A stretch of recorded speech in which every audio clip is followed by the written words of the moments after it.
Hello everyone. तो आज हम आपके अपने इंग्लिश बाबा चैनल में पढ़ने वाले हैं सीबीएसई क्लास 10 सिविक्स कह लो या पॉलिटिकल साइंस कह लो, उसका चैप्टर 2 जिसका नाम है फेडरलिज्म, उसका पार्ट 4।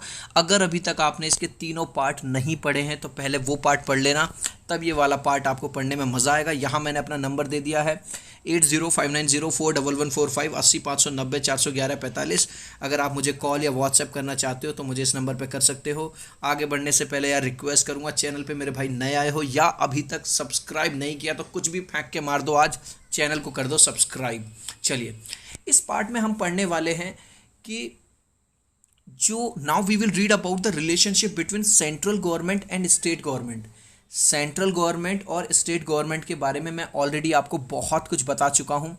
यहाँ हम पढ़ेंगे कि जो सेंट्रल गवर्नमेंट और स्टेट गवर्नमेंट के जो रिश्ते थे, जो रिलेशनशिप थे, वो इंडिपेंडेंस के बाद, इंडिपेंडेंस का मतलब है 15 अगस्त 1947 के बाद, 15 अगस्त 1947 को जब भारत को आज़ादी मिली उसके बाद कैसे रहे। चलिए, centre state relation. Earlier there was only one party, Congress. Congress was ruling in centre as well as state. भाई हम सबको पता है उस टाइम पे जब भारत आज़ाद हुआ था और उसके काफ़ी सालों तक केवल एक ही पार्टी रूल करती आई इंडिया के अंदर, वो थी कांग्रेस। सबका साथ सबका विकास। विकास का भैया भगवान जाने कितना विकास हुआ है पता नहीं। और आज की डेट में ये बीजेपी वालों से कहते रहते हैं तुमने विकास नहीं किया, तुमने विकास नहीं किया। भाई यार तुमने क्या कर लिया 70 सालों में। खैर हमें छोड़ो, हमें नहीं पढ़ना इन पॉलिटिक्स की बातों में।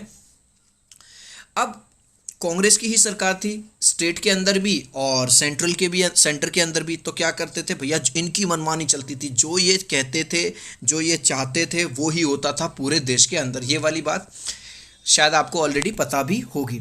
चलिए, फॉर अ लॉन्ग टाइम, अब क्या हुआ पॉइंट्स में समझेंगे। Number 1 point, for a long time same party ruled in centre and state.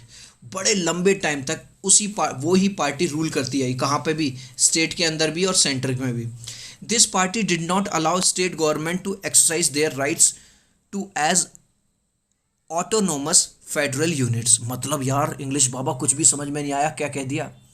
पहले पुराने टाइम में तो क्या थी, इन्हीं की सेंटर में सरकार थी और इन्हीं की स्टेट में सरकार थी, तब तो कोई दिक्कत ही नहीं थी भाई, इनकी मर्जी चलती थी।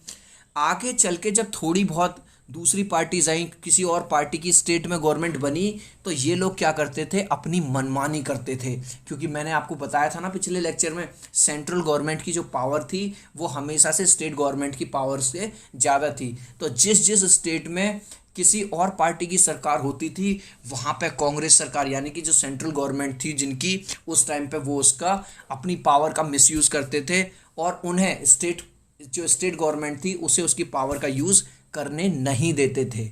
समझ में आ रही है बात। दूसरा point, if the party ruling in centre and state were different, the central government often misuse the power of constitution to dismiss state government.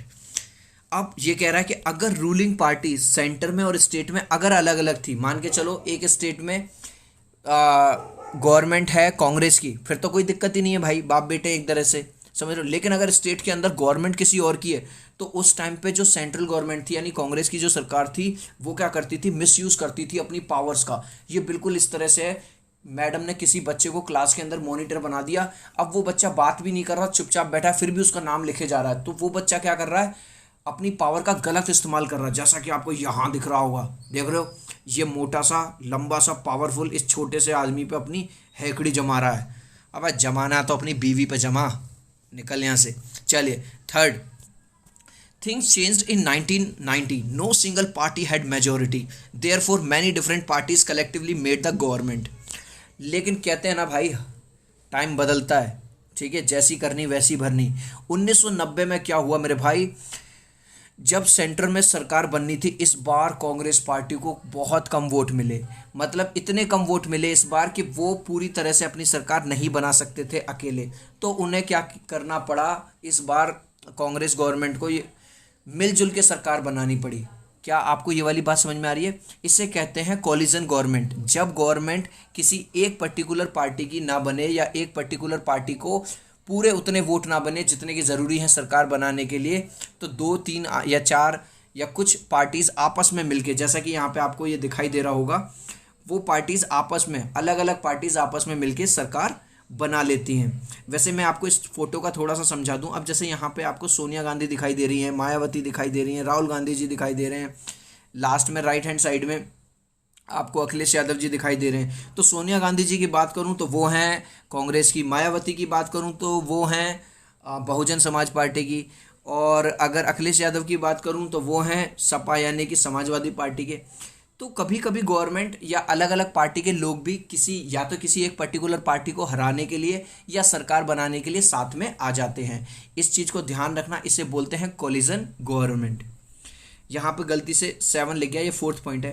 As a result power had to be shared. अब क्या हुआ भाई साहब, भाई जब जाहिर सी बात है कांग्रेस की पावर थोड़ी सी कम हो गई सेंटर में, उसने पहले जितनी अपनी चलानी थी चला ली उसने। अब तो जब मिलजुल के सरकार बनी है तो जाहिर सी बात है सारी पावर उसके पास तो है नहीं। Now even state government had got its power back. अब तो भाई साहब स्टेट गवर्नमेंट ने कह दिया सालो तुमने जितनी चलानी थी चला ली, अब तो हमने भी वोट दिए तुम्हारी सरकार बनाने में, ठीक है। तो अब स्टेट गवर्नमेंट के पास अपनी पावर आ गई। Now state government was not in pressure of Congress like earlier.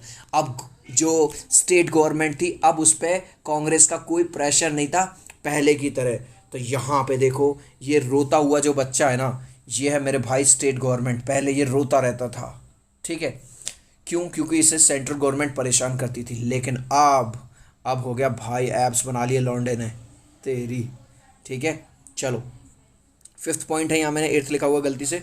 Now central government was unable to dismiss state government. देखो पहले मैंने बताया था ना पुराने पॉइंट में कि जो सेंट्रल गवर्नमेंट थी, अगर उन्हीं की सरकार सेंट्रल में, अगर उन्हीं की स्टेट में बनती थी तब तो फ़ायदा ही फ़ायदा उन्हें।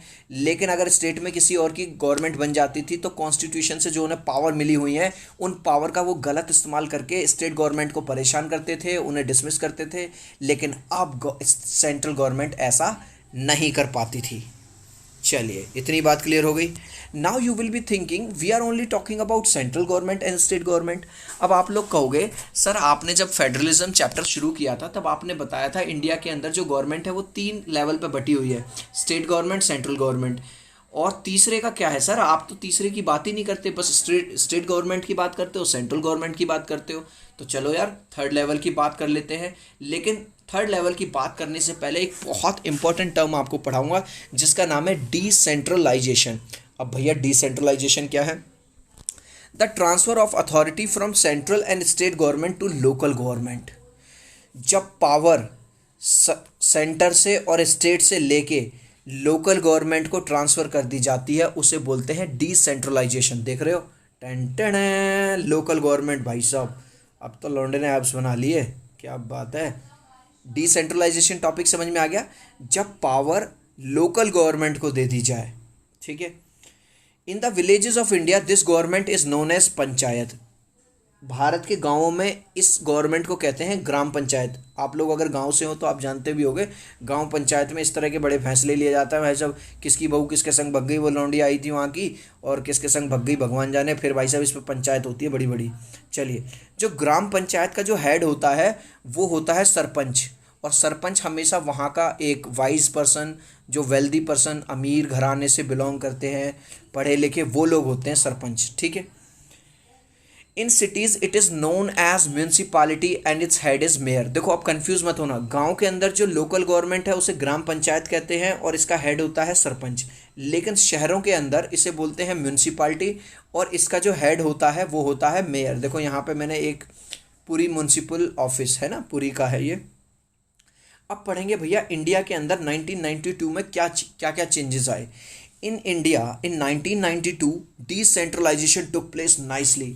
और डिसेंट्रलाइजेशन का मतलब मैंने क्या बताया था, बता दो मुझे कमेंट में इस वीडियो के बाद। As a result 3rd level of government became stronger. भाई डिसेंट्रलाइजेशन का मतलब था कि लोकल गवर्नमेंट का पावर में आ जाना, ठीक है। अब जब लोकल गवर्नमेंट पावर में आ गई थी, मैंने यहाँ पे एक डायग्राम से भी दिखाया था आपको ये वाला, ठीक है। जब पावर में आ गई भाई साहब, ऐप्स वैप्स बना लिए, मतलब ये तो मैं मजाक कर रहा हूँ, ऐप्स वैप्स बना लिए, कहने का मतलब है उसके पास पावर आ गई। अब भाई साहब 3rd लेवल की जो गवर्नमेंट है वो भी पावरफुल हो गई। So what were the amendments which took place in 1992। Amendments का मतलब है कौन कौन से चेंजेस हुए, कौन कौन सी नई बातें लागू करी गई 1992 के अंदर, वो पढ़ेंगे अब हम। चलिए भाई पढ़ लेते हैं। Number 1, amendments in 1992। Elections were mandatory even for local government. मतलब राजा का बेटा राजा नहीं बनेगा, लोकल गवर्नमेंट के लिए भैया इलेक्शन होंगे, जिसे गांव के लोग, जिसे शहर के लोग चुनेंगे, वो ही मेयर या वो ही सरपंच बन के आएगा। गांव के अंदर क्या बनेगा? सरपंच। और शहर के अंदर क्या बनेगा? मेयर बनेगा। चलिए second point, few seats were reserve for SC STs and OBCs। क्योंकि पुराने पर्टिकुलर टाइम में क्या होता था, जो हाई कास्ट के लोग होते थे, ठाकुर ब्राह्मण बनिया वगैरह, इनके पास ज़मीन जायदाद होती थी, तो ये लोग रूल करते थे। और बहुत से लोगों ने गलत भी किया है SC ST OBCs के लिए। इसलिए जो बाबा साहेब अम्बेडकर आए, उन्होंने बहुत काम किया उनके लिए।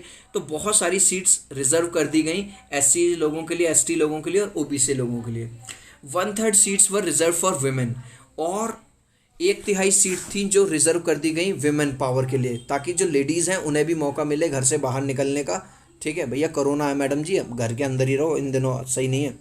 चौथा point, these elections were conducted by state election commission. दूसरा भाई, ऑलरेडी लोकल गवर्नमेंट को पावर तो ऑलरेडी मिल गई, इसके बाद ये जो इलेक्शन होंगे, ये जो कंडक्ट करवाएगा, इसे कंडक्ट कौन करवाएगा? State election commission. और स्टेट इलेक्शन कमीशन की खास बात क्या है? ये खुद एक इंडिपेंडेंट बॉडी है। इस पे कोई मतलब दबदबा नहीं चलेगा, ना सेंट्रल गवर्नमेंट का ना स्टेट गवर्नमेंट का। No control of other government मैंने लिखा हुआ भी है। ठीक है, तो क्वेश्चन आ सकता है, जो स्टेट इलेक्शन कमीशन है, क्या वो इंडिपेंडेंट बॉडी है? यस, वो एक इंडिपेंडेंट बॉडी है। State government had to share its power and revenue with local government.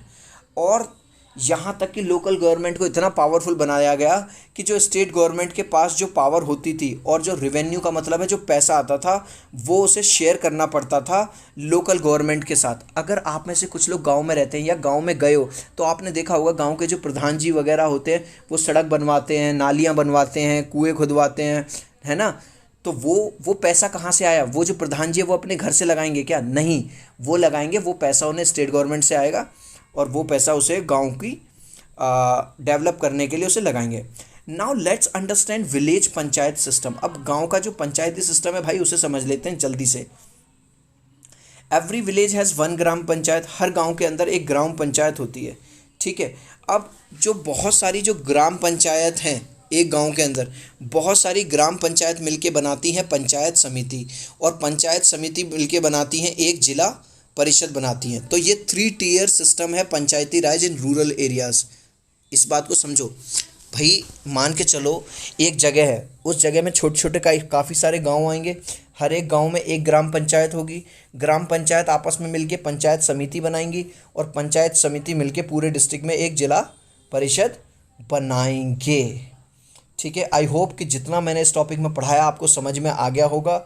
आगे बढ़ूंगा, पार्ट 5 में आपके साथ मिलूंगा। मेरे भाई चैनल पे पहली बार आए तो कुछ भी फेंक के मार दो आज, लेकिन चैनल को सब्सक्राइब कर लेना और इस वीडियो को शेयर ज़रूर कर देना यार। मिलता हूँ आपसे पार्ट 5 में, और कमेंट करके ज़रूर बताना वीडियो कैसा लगा। बाय।